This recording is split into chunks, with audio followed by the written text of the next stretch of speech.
কট্টরপন্থীদের হুমকির মুখে শকিব আল হাসান। কালীপুজো উদ্বোধন বিতর্কে সোশ্যাল মিডিয়াতে ক্ষমা চাইলেন বাংলাদেশি ক্রিকেট তারকা শকিব আল হাসান। আমরা চলে যাব সরাসরি পূজা মেহতা, প্রতিনিধি আমার সঙ্গে রয়েছেন। পূজার কাছ থেকে একটু গোটা বিষয়টি বুঝে নিতে চাই।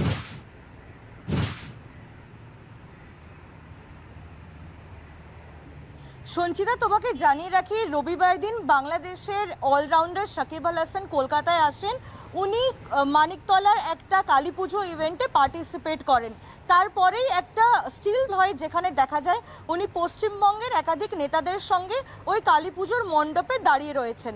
তারপরেই সিলেটের বাসিন্দা মহসিন তালুকদার, যার বয়স 25, তিনি ফেসবুকে একটা লাইভ ভিডিও জারি করেন। হাতে শার্প ওয়েপন নিয়ে উনি একটা ডেথ থ্রেট ইস্যু করেন আর বলেন যে শকিব Al Hasan religious sentiments heart করেছেন। তারপরেই চাপের মুখে পড়ে গতকাল রাতে শকিব আল হাসান ফেসবুকে লাইভে একটা ভিডিও জারি করে আর এমনকি উনি ক্ষমা চান। উনি বলেন যে ওনার কোনো ইন্টেনশন ছিল না রিলিজিয়াস সেন্টিমেন্ট হার্ট করা।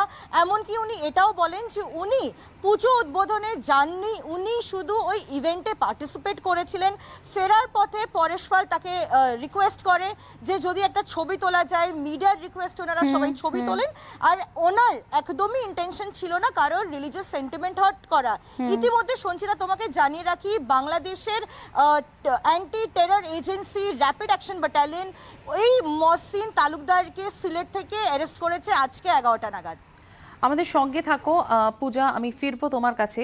এবং এই ঘটনার পর আমরা জানি যে ফেসবুকে ক্ষমা প্রার্থনা করেছেন এই বাংলাদেশি অলরাউন্ডার। তিনি কি বলেছেন একবার আপনাদের শোনাবো। যে সময়টা আমি ওই পূজা মণ্ডপে ছিলাম সেটি নিয়ে সবাই বলেছে এবং তারা ধারণা করছে যে আমি পূজার উদ্বোধন করেছি, যেটি আমি কখনোই করিনি এবং একজন সচেতন মুসলমান হিসাবে আমি করব না। তারপরেও হয়তো বা ওখানে যাওয়াটাই আমার ঠিক হয়নি। সেটা যদি আপনারা মনে করে থাকেন, অবশ্যই আমি এর জন্য আন্তরিকভাবে দুঃখিত, ক্ষমাপ্রার্থী, এবং আমি মনে করি যে আপনারা এটি ক্ষমা সুন্দর দৃষ্টিতে দেখবেন এবং ভবিষ্যতে আমি এরকম কোনো ঘটনা যেন আর পুনরাবৃত্তি না হয় সেটিও চেষ্টা করব। আমি আবারও চলে যাব পূজা। শকিব আল হাসান তিনি যে ফেসবুকের মধ্যে দিয়ে তিনি যে ক্ষমা প্রার্থনা করেছেন সেই বিষয়টি আমরা দর্শকদের সামনে তুলে ধরলাম। এবং তুমি যেমনটা বলছিলে পূজা, যে কারণে বিতর্কটা তৈরি হয় কালী পুজো ঘিরে, কট্টরপন্থীদের হুমকির মুখে যেভাবে পড়েন শকিব আল হাসান, যে বিতর্কটা তৈরি হয়, সেই জায়গাটা আরেকবার একটু বুঝে নিতে চাইবো তোমার কাছে।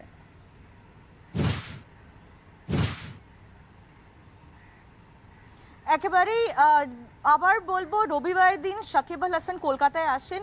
মানিকতলার একটা পুজোতে উনি পার্টিসিপেট করেন, কিন্তু উনি পরিষ্কার জানিয়েছেন যখন উনি ক্ষমা চাইলেন ফেসবুক ভিডিওর মাধ্যমে যে ওই কালী পুজো আগেই উদ্বোধন করা হয়েছিল রাজ্যের মন্ত্রী ফিরহাদ হাকিমের হাতে।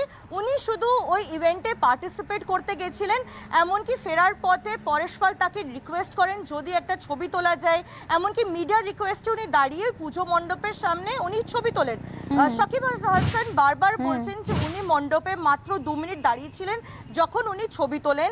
উনি এই পুজোটা উদ্বোধন করেননি। তা উনি যদি কারোর রিলিজিয়াস সেন্টিমেন্ট হার্ট করে থাকেন তাহলে উনি ক্ষমা চাইছে।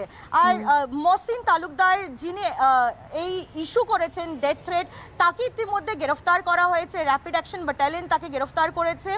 আর মহসিন তালুকদার তারপরেই সেই ফেসবুক লাইভ ভিডিওটা ডিলিট করে দেন, আরো একটা ভিডিও জারি করে বলেন। এই মুহূর্তে তৃণমূল সাংসদ সৌগত রায় আমার সঙ্গে রয়েছেন, জি 24 ঘন্টায় স্বাগত। যে ঘটনা আপনি শুনলেন তার প্রেক্ষিতে কি বলবেন সৌগত দা?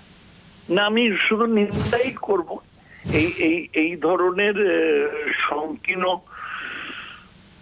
ধর্মীয় ভাবাবেগ যারা জাগাবার চেষ্টা করে তারা ধর্মনিরপেক্ষতার বিরুদ্ধে। আমাদের বহু কালী পূজা, দুর্গা পূজায় মুসলমান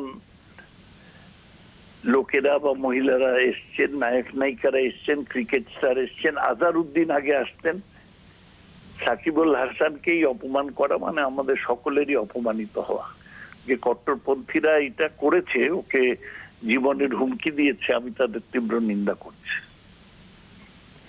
ধন্যবাদ আমাদের সঙ্গে কথা বলার জন্য। আমি আবারও চলে যাব, পূজা মেহতা আমার সঙ্গে রয়েছেন। পূজা, আমরা কথা বলছিলাম তৃণমূল সাংসদ সৌগত রায়, তিনি বললেন যে এই যে ঘটনা ঘটেছে সাকিব আল হাসানের সঙ্গে, সেটাতে তিনি তীব্র নিন্দা করছেন এবং যেভাবে এই ঘটনা ঘটেছে, এবং একটা বিষয় খুব গুরুত্বপূর্ণ পূজা, এটা আমাদের মনে রাখতে হবে, সাকিব আল হাসান একজন ফিগার এবং তিনি এই ধরনের বিভিন্ন অনুষ্ঠানে যেতেই পারেন। পূজা, আমি ফিরছি। এই মুহূর্তে সিপিএম নেতা নীলোৎপল বসু আমার সঙ্গে রয়েছেন। আপনাকে জি24 ঘন্টায় স্বাগত নীলোৎপল বাবু। কি বলবেন এই ঘটনার প্রেক্ষিতে? মৌলবাদী এবং সাম্প্রদায়িকতাবাদীদের মধ্যে অদ্ভুত মিল রয়েছে এবং মৌলবাদ এবং সাম্প্রদায়িকতার সঙ্গে ধর্মের কোনো যোগাযোগ নেই। এগুলো ধর্মকে ব্যবহার করে রাজনৈতিক ক্ষমতাকে সংহত করার একটা প্রজেক্ট। সুতরাং এই যে ঘটনা ঘটছে আমাদের এখানে এবং প্রতিবেশী দেশে দক্ষিণ এশিয়ায়, এটা একই প্রক্রিয়া চলছে দুটো জায়গাতেই। সমস্ত লড়াইটাই রাজনৈতিক ক্ষমতা দখলের জন্য এবং সেখানে দাঁড়িয়ে সাধারণ মানুষের মধ্যে যে ধর্মীয় ভাবাবেগ রয়েছে সেটার রাজনীতিকরণের ঘটনা ঘটছে। সুতরাং রাজনীতি থেকে ধর্মকে যদি আলাদা করা না যায়, এই ঘটনা ইতিমধ্যেই যথেষ্ট ভয়ঙ্কর, কিন্তু আরো ভয়ঙ্কর বিপর্যয়ের সৃষ্টি করবে। ধন্যবাদ। সিপিএম নেতা নীলোৎপল বসু আমার সঙ্গে ছিলেন, এতক্ষণ কথা বললেন। আমি আবারও চলে যাব পূজা মেহতা। পূজা, তুমি আমার সঙ্গে রয়েছো? আচ্ছা পূজা, যে প্রশ্নটা তোমার কাছে রাখবো, যে এই মুহূর্তে যে এই আমরা কথা বলছিলাম বিশিষ্ট জনদের সঙ্গে, প্রত্যেকেই কিন্তু তীব্র নিন্দা করছেন এই গোটা ঘটনার এবং বলছেন ভয়ঙ্কর। আর যেটা আমিও বলছিলাম যে সাকিব আল হাসান তিনি একজন ফিগার, তিনি এরকম ধরনের অনুষ্ঠানে যেতেই পারেন, যেটা সৌগতদাও বলছিলেন যে এই ধরনের অনুষ্ঠান উদ্বোধন করা, বিভিন্ন পুজো থেকে শুরু করে সেখানে যেমন সেলিব্রিটিসরা আসেন, বিভিন্ন ধরনের পলিটিশিয়ানরা আসেন, খুব স্বাভাবিকভাবে সেখানে কোনো খেলোয়াড় আসবেন, খুব স্বাভাবিক, সেখানে ধর্ম কখনো কোনো রকম কোনো মাত্রা হতে পারে না। পূজা,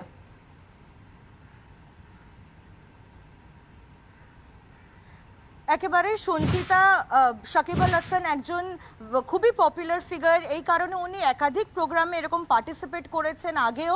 কিন্তু একটা জিনিস খুবই সিগনিফিকেন্ট, সেটা হচ্ছে যে বাংলাদেশের সরকার সাকিব আল হাসানের পাশে দাঁড়িয়েছেন। এই ক্ষেত্রেও তাই আমরা দেখলাম যে কট্টরপন্থীদের বা যারা ফ্যানাটিক্স তাদেরকে কোনোভাবেই সাপোর্ট করে না বাংলাদেশ সরকার, এটা পরিষ্কার করে দিয়েছে। এই কারণে দুদিনের মাথায় সেই মহসিন তালুকদারকে গ্রেফতার করা হয়, ইমিডিয়েটলি গ্রেফতার করা হয় আর অ্যাকশন নেওয়া হয়। মেসেজটা ক্লিয়ার যে এরকম যারা ডেথ থ্রেট ইস্যু করবে বা যারা রিলিজিয়নকে নিয়ে খেলবে তাদেরকে বরদাস্ত করা হবে না। একেবারে এইটাই আমরা কিছুক্ষণ আগে যখন কথা বলছিলাম, যেটা বলছিলেন নীলোৎপল বসু, যিনি বলছিলেন যে এই মুহূর্তে যে কোনোভাবেই যে এই গোটা ব্যাপারটা অত্যন্ত ভয়ঙ্কর, যেভাবে কট্টরপন্থীদের হুমকির মুখে সাকিব আল হাসানকে পড়তে হয়েছে, সেটা অত্যন্ত নিন্দনীয় বটে। পূজা,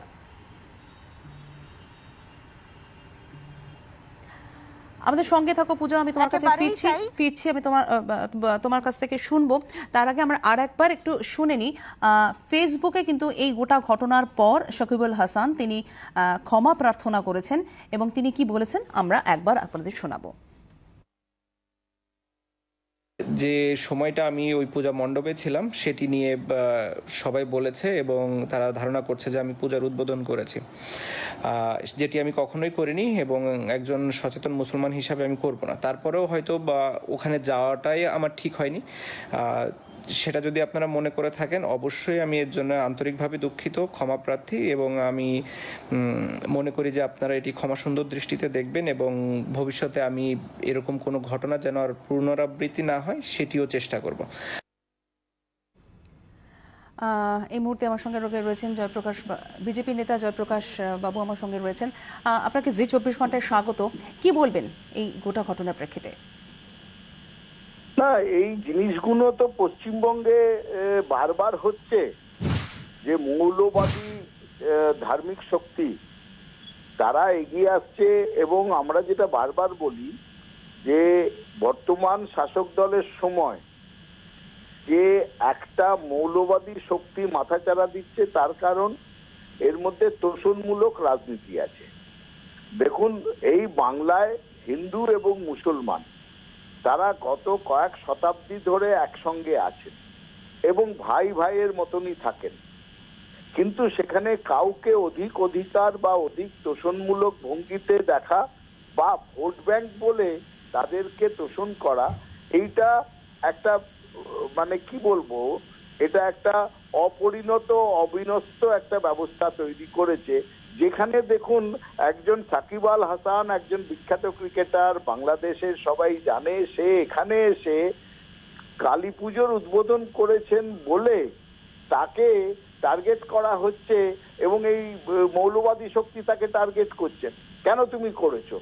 এটা তো অন্যায় কথা। আর আজকে অনেক মিডিয়াতে দেখবেন যে কোনো আমাদের মুসলমান ভাই কালী ঠাকুর বা দুর্গা ঠাকুরের জন্য সোলার কাজ করছেন বা অন্য কাজে ব্যস্ত আছেন বলে এখানে একটা কথা বলি প্রচার জয়প্রকাশ দা, অত্যন্ত একটা ভালো একটা বিষয় যে বাংলাদেশ সরকার সাকিবের পাশে দাঁড়িয়েছে, মহসিনকে ইতিমধ্যে গ্রেফতারও করা হয়েছে। জয়প্রকাশ দা, না নিশ্চয়ই, এটা তো দেখুন বাংলাদেশ সরকার কিন্তু আরো একটা অভিযোগ এর আগে বারবার করেছেন যে বাংলাদেশ সরকার বলছেন যে আমরা মৌলবাদী শক্তিকে যখন বাংলাদেশের মধ্যে আমরা করায়ত্ত করার চেষ্টা করছি, তাদের বাধা দিচ্ছি, তাদের আটকাবার চেষ্টা করছি, টেরোরিস্ট গ্রুপদের বন্ধ করার চেষ্টা করছি, তারা গিয়ে পশ্চিমবঙ্গে আশ্রয় নিচ্ছে। এটা তো বাংলাদেশ সরকারের ক্রমাগত তারা বলেছে যে বাংলাদেশ সরকার বলছে পশ্চিমবঙ্গে সেফ হেভেন তৈরি করছে, আমাদের এখানকার জামাত বাংলাদেশ পালিয়ে গিয়ে ওখানে আমরা যাদেরকে শাস্তি দেওয়ার চেষ্টা করছি বা যাদের অ্যাক্টিভিটি বন্ধ করার চেষ্টা করছি।